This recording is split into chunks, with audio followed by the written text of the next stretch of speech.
So I know for like a lot of black women, Kevin Samuels was like the Achilles heel. You know what I mean? That was the weakness. He knew how to get a response. He knew how to make sure he gets a reaction. And he was very good with his words, whether true or not. And he knew how to use them.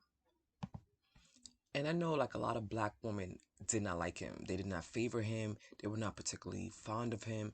And even when he died, you saw how like they rejoiced in like his death, and that in itself was insane to me. And I'm a black woman, I'm speaking this from that perspective. But even though, and I understand what exactly about Kevin Samuels made black women upset, so it's not that I knock them, but at the same time, certain things he did say were true. You know what I mean? And not I think what happened with him was that his delivery was so harsh and so vulgar and so like raunchy that it was just like it was almost offensive, if you will. And I think to hear that in that manner, in that tone, especially coming from another black man, is like, how dare you? And I'm not gonna lie, sometimes I think he will go overboard with it, and I think sometimes it was he understood what went viral, he understood what it took to get views, and he understood like the method of the game as far as the online aesthetics and going viral and making sure you have views and people flowing into your channel. So I do think sometimes he would do the overreaction or the little catchphrases or the little banter in order to just make sure he keeps receiving an audience. On the flip side of that, I also do believe that some of the stuff he said, as far as the relationships between black men and black women, as far as black women understanding, certain things about their role and not wanting to be so masculine at times, understanding that, like, what you have to bring to the table versus what you're demanding and things of that nature, there was truth in it. So I don't knock him for that. I didn't always like that. And I myself, I ain't gonna lie, that sometimes he be talking up like, oh, you gotta be fucking kidding me. Like, yo, this nigga wallet. You know what I mean? But it was a place where it was just like, okay, I have to like take a step back and maybe evaluate and look at what he's saying, and then I could get a greater understanding. I do not agree with anybody applauding anybody when they die. And I understand, well, let me not say that because we have rapists, murderers, pedophiles out here where, definitely I would applaud at certain things. But for him, I don't feel like he was such a monster that his death should have been applauded by anybody.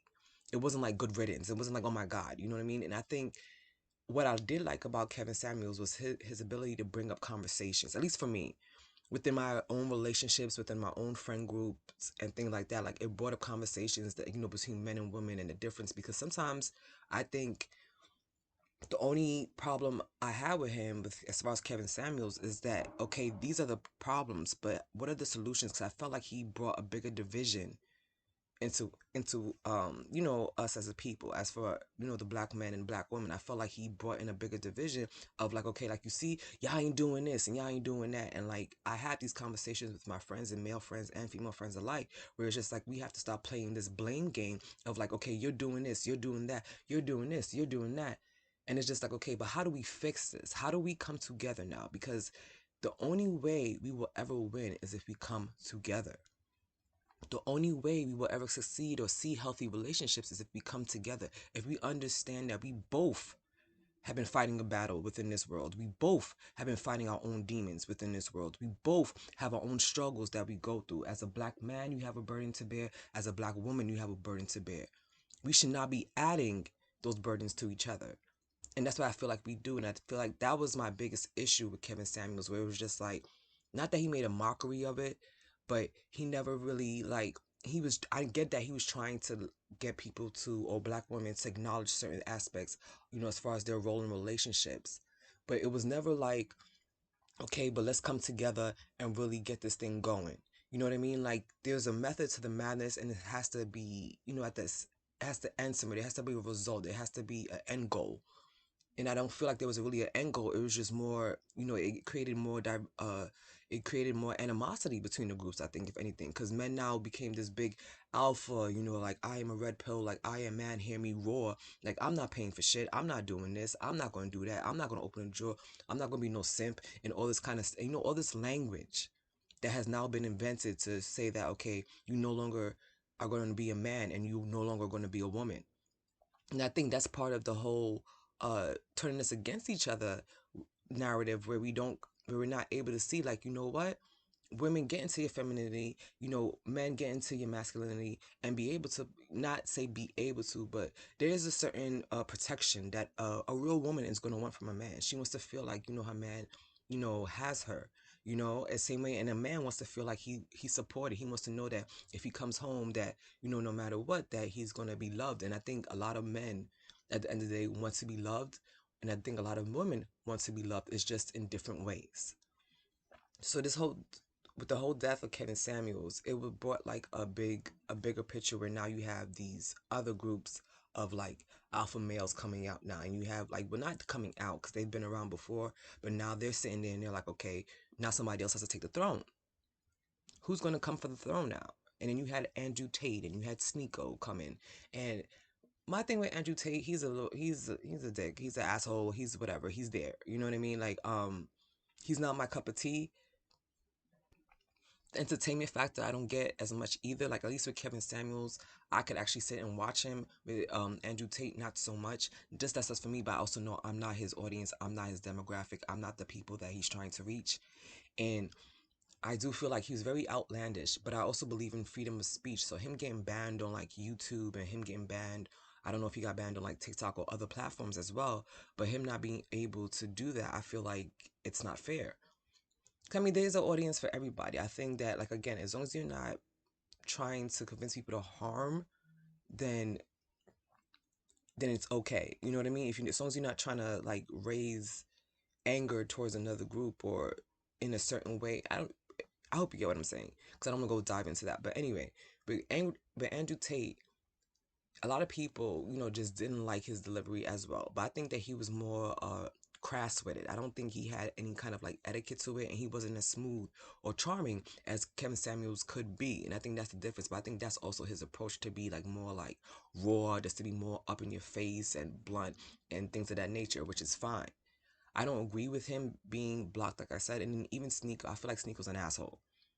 I mean, again, and the funny thing is sometimes they'll have good points, but it's just like their whole persona just turns me off. So it's just like I'm not as enticed to say like, oh, I want to sit down and listen to what you have to say. But again, this whole narrative of creating like, okay, alpha man versus woman kind of situation, like, in a sense, we need each other, especially as black men and black women, and even just as human race. And let's take the race out of it. As a man and a woman, we both need each other. I don't care what any man says. You can't tell me that having real love and support, and it does exist. And this whole thing about like, oh, there's no women out there. No, no, no, no, no. We have to be very selective nowadays. I'm not gonna lie. Like, this pool right now is fucking cloudy. It's dirty. It's muggy. It's toxic. So it's harder to find more genuine people. So I'm not going to say that. And I think we have to understand that it's both for a man and a woman. So a genuine man looking for a genuine woman, a genuine woman looking for a genuine man, it's hard out here. Or even just a genuine person looking for genuine relationships, like friendships, in your as co-workers or just like your neighbors. It's hard out here as a genuine person, period, to find genuine relationships. So we need to stop putting this narrative that we're supposed to be battling each other, battle of the sexes, and women too. So let me not just get on the men. I definitely need to address the women too. Women need to I'm not a feminist. I'm not into that whole feminism thing of what they say it is, woman empowerment. And I even joke with some of my guy friends, like, listen, sometimes I hate taking out the garbage, so listen, I'm okay. You know what I mean? But at the same time, I don't believe, like, I believe in a woman playing her role and a man playing his role. So, like, even if, like, if a woman cooks and does all this stuff, I don't feel like she should be the only one cooking and cleaning. I do feel like a man should be willing to lay a hand, especially if you're in the same household. If you have kids, you should be willing to lay a hand. You know what I mean? Like a helping hand within the situation, because two hands are always better than one, and it takes a community, in order to grow a child. So why not come together, and why not, don't make it a battle? Now, I don't feel any man that's getting used and you or anything like that, I do not agree with.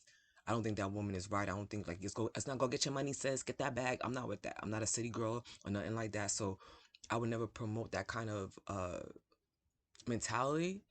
Even though I understand that, like, if you're young and you're doing your thing and you feel like that's what you want to do, I also feel like morally you shouldn't want to just give up yourself like that for things. But that's just me. And I'm not here to necessarily judge anybody, but I can say that if you're going to live that lifestyle, understand what you're going to get from it. Like, a man is not going to, like, even if a man wifes you, he's only wifing you as a, like, a material thing. You're a possession. You're not wifed as a human being, as like he loves you for you. You become then a piece of, like, a trophy, if anything, and not in a good way, I mean, good and bad, because when you look at a trophy, all it does is just sit there and it shines, but at the same time, nobody really touches it. Nobody really, you know it's like admired, but it's never really given. I don't know, let me leave that alone. I was going somewhere, but I lost it, right? Anyway, so I don't want to say that I'm only harboring on the men, and I definitely want to say for women too, not just only the femininity, but understanding that, you don't want to be so masculine, like, like, independent woman, hear me roar. Like, it's okay to have your thing, your own things. It's okay to be doing your thing, and I feel like as a woman, you should have some type of independence to you, but it shouldn't be all who you are. It shouldn't be like, I'm this independent black woman, hear me roar. You know what I mean? Which is nothing wrong with that, but in the aspect of dealing with other people, it should be like that, versus having to say it or scream it from the top of the hills. It should be something that's just seen, where anybody could look at you and be like, yo, you see her, she's doing her thing, she got herself together. You get what I'm saying? So it shouldn't be a power struggle in relationships. You shouldn't feel like you have to dominate in relationships, but you should also not be afraid to stand up for yourself. You should also know and be able to set your standards, and this goes for both not races, sexes as well. Setting a standard for yourself, like, okay, this is what I'm willing to tolerate and this is what I'm not, is okay. This is what I want to deal with, this is what I don't. These are my, like, these are my breakers. I don't want to deal with those type of things. These are my red flags. That's okay. Having standards is definitely okay, but it's not to say that you got to put somebody else down because of it, unless they're like, um just blatantly in the public and you're like, okay, you're speaking on it. I understand. So this whole alpha community, and then this, like, whole feminist community, is just like, I feel like all these communities, we need to just stop saying that, like, okay, like, we each know that we're strong. We each know that we have our own struggle. Just stop fighting each other and find ways, because there are people out there, and you have to just, maybe it is harder. We have to find ways to come together. This division is not going to help the cause. It's not going to help us. It's not going to help, anything further for our children, our youth, our future. We will forever be locked in this kind of, like, mental slavery of just, like, oh, like, we have to go outside to other races. And if you do prefer other races, it's okay too. But I do believe, like, when you look at other races and see how they're able to stick together, they're able to work together, they fund each other, they support each other, and it matter if they like each other or not. It don't matter if who did what or who. As long as business and certain things are rolling, you could take certain aspect of that, because there's other aspects of other races where you be like, I'm not getting involved. So yeah. So at the end of the day, I just want to make sure that when you're speaking, even if you do feel like you're red pill or alpha, don't be so quick to just put down all women. You know what I mean? Especially black women. I feel like there's a bigger fight here, and understanding, we understand, maybe not all of us, but there's an understanding that black men have been through a lot. But we also need our black men to still support us, because we still need to support our black men as well. So black women, we also have to take our step back and not be that so harsh, how harsh and vulgar we can be sometimes. I mean, we come in and we feel a certain way. Especially if we notice certain things, we have to allow a man a chance to try, but also notice red flags, and just be very much more aware and giving and softening towards each other. If it's not worth it, then it's not worth it. But if it is, give it a shot. But let's not spread the narrative that, that each side, like, that black women are this, or black men are that. We each need to come together, and support each other. Thank you again. This has been another episode. Stay tuned for more. Like, comment, subscribe, and feel free to reach out if you have anything that you want to add, or even if you want to talk about. For now, enjoy the rest of your day, and we'll talk.